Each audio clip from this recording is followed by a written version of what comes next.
Nearly 900 years ago, the Holy Land was home to one of the most extraordinary organizations that has ever existed. The Knights of the Temple of Solomon were elite warriors, unparalleled entrepreneurs, and devoted men of God. Ready at any moment to kill and die, they had one mission: to defend the Christian Holy Land. After a severe mauling by the legendary Islamic leader Saladin, the Knights Templar had mobilized their enormous financial resources in Western Europe. Frontline defenses had been reconstructed and garrisoned. But how long could the outnumbered Templars hold out against an enemy that had all the logistical advantages?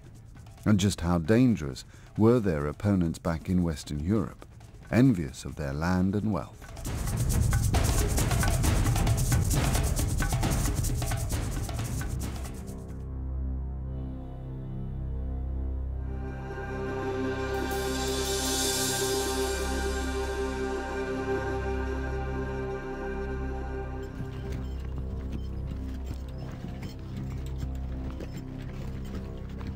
A knight of the Temple of Solomon, recruited in Europe and sent to the front line in the Holy Land, soon became hardened to the conditions of the East. As monks of the Catholic Church, they were well accustomed to strict discipline, and their every moment, awake and asleep, was regulated. Each day was taken up with prayer, work, and above all, constant training for battle. There was no leisure time, and, in fact, most of the time there was not much battle either.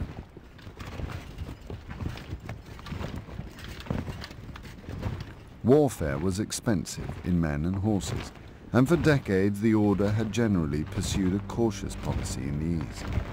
This policy had even included negotiating truces with local Islamic leaders, which made other crusaders deeply uneasy, especially when they negotiated with the leader of a Shiite Muslim sect called the Assassins.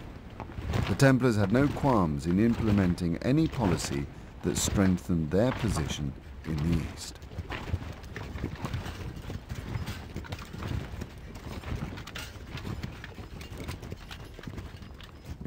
They're not just professional soldiers. The Templars are the professional defenders of the frontier, and that's more than just military. It has to be diplomatic, it has to be political, and so on. So maybe this is why the Templars picked up on the possibility of an alliance with the Assassins more readily than did the secular rulers of the Crusader states.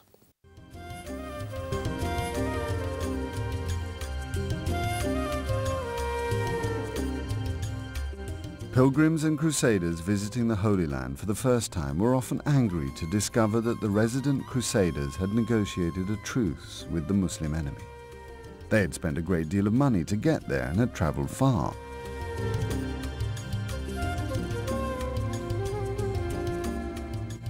Newly arrived travelers could not believe that any Christians, especially the Templars, even talked to the Muslims.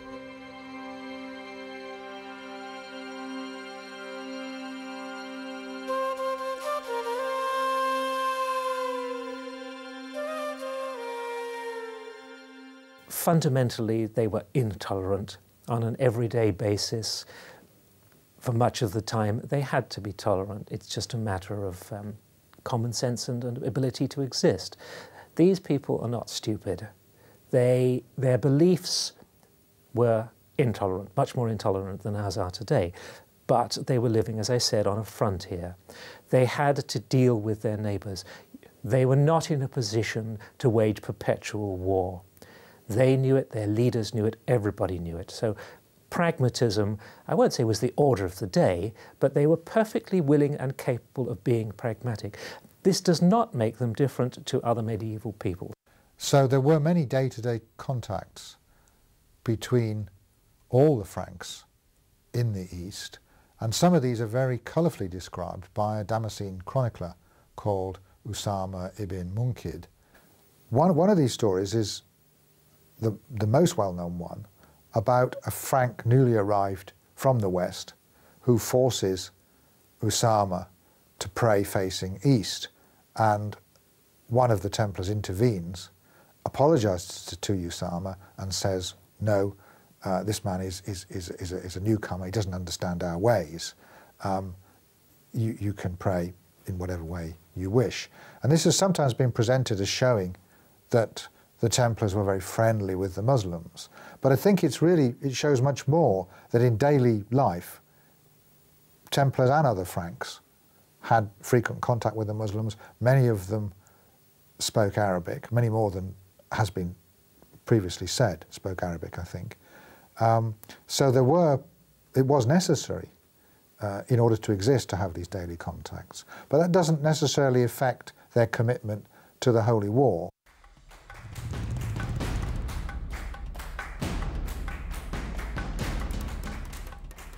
Although the Templars had time and time again proved themselves to be dedicated enemies of Islam, there would always be rumours that they fraternized with the enemy.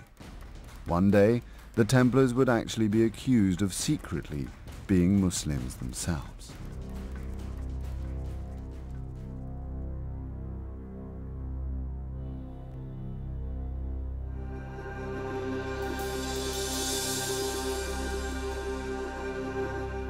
By joining the Order of the Temple of Solomon, a knight believed he was purifying himself of the corruption, temptation, and superficialities of the transitory world. As such, he was to lead a hard-working, sober life of sacrifice, dedication, and humility. For humility is the guardian of all virtues, but few people ever saw much humility in the Templars. As individuals, the Templars stood apart with their white robes and red cross. As an organization, the Order of the Temple of Solomon prized its independence. Templar castles ruled their surrounding areas with complete autonomy. They brought little or no interference from the king. The temple often pursued its own strategies, even in direct opposition to the overall Crusader policy.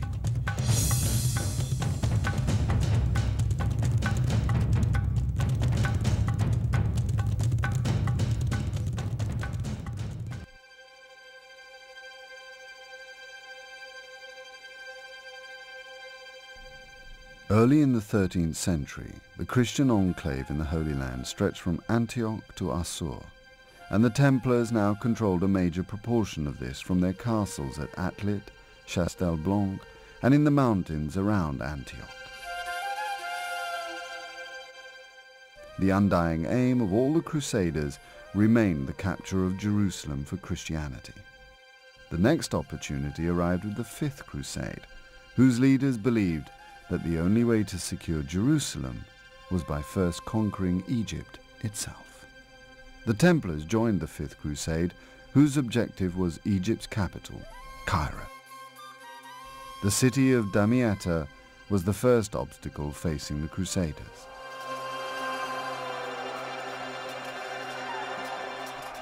The Christian siege of Damietta was long and bitter, but finally the Crusaders overwhelmed the Muslims. This so shocked the Sultan of Egypt that he immediately offered to surrender the kingdom of Jerusalem if they would return the captured city and leave. The Christians hesitated. They were expecting reinforcements from Emperor Frederick II, who had vowed to go on crusade. If Frederick's forces arrived in time, Cairo itself would be an attainable goal.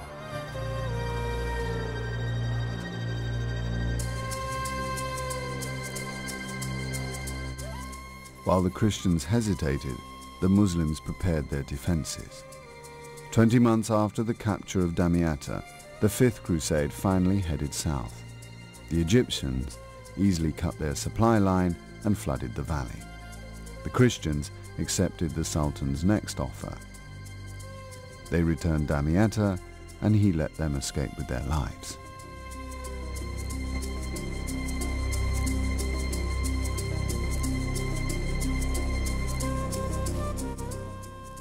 The failure of Emperor Frederick II to arrive in the Holy Land almost certainly resulted in the destruction of the Fifth Crusade. Frederick eventually went on crusade in 1228, but was forced to turn back because of illness, and the papacy excommunicated him as a result. Frederick wasn't deterred by this. He then set out again, but this very much complicated his relations with the powers that already existed in Cyprus and on the mainland when he arrived there, and it became rather difficult for them to have dealings with him in the long term. Moreover, Frederick expected his own will to be obeyed. He had a quasi-absolutist regime in the Kingdom of Sicily, which was one of the important parts of his empire, and he found it difficult to deal with military orders, accustomed to being at least semi-independent, and a Jerusalem baronage, which had a very highly developed sense of its legal rights. So from the very beginning, Frederick was in conflict with important powers in the East, and this included the Templars. As an order of the Catholic Church, the Templars were not supposed to have dealings with the excommunicated Frederick, but their conflict with the German Emperor had begun much earlier. Back in Europe, Frederick had angrily complained that the Templar network had purchased so much of his lands in Italy that it was trying to control his entire kingdom. After quarrelling with the Crusaders in the east, Frederick II headed down the coast and actually met with the Sultan of Egypt. At the city of Jaffa, he signed a sensational treaty. The Egyptians voluntarily ceded back part of the Kingdom of Jerusalem, including the Holy City itself, to the Christians. Almost single-handedly and without bloodshed, the excommunicate German Emperor had finally recovered Jerusalem for Christianity.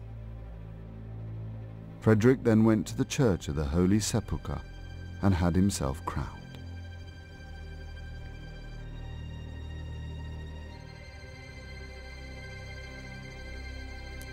The Christians resident in the West, especially the Templars, were not impressed with Frederick's achievement, as one of the clauses of the treaty prevented the repair of any fortifications in and around the Holy City. There does seem thereafter to have been a period of enmity between the military orders, particularly between Frederick II and the Templars, which resulted in a number of confiscations of Templar lands in Frederick's lands in Italy when he returned to the West in 1229. One of the consequences of the enmity between Frederick and the Templars was the Templars' refusal to accept the treaties that Frederick had signed. And indeed, there are some sources that claim, I think wrongly, but claim that there was a plot to murder Frederick and that the Templars were involved in that plot. His approach was one of attempted coexistence on what we believe to have been a long-term basis. He was trying to achieve peace in a true sense of it, whereas what the Templars had done in the past in terms of coexistence was temporary. They were making sort of strategic truces and so on. So their approach was fundamentally different. Frederick's negotiation with the Egyptian had greatly increased the Crusaders' territory in the Holy Land. Over the next few years, further crusades by Theobald of Champagne and Richard of Cornwall used both military action and negotiation to increase the Christian state to the largest it had been for 50 years.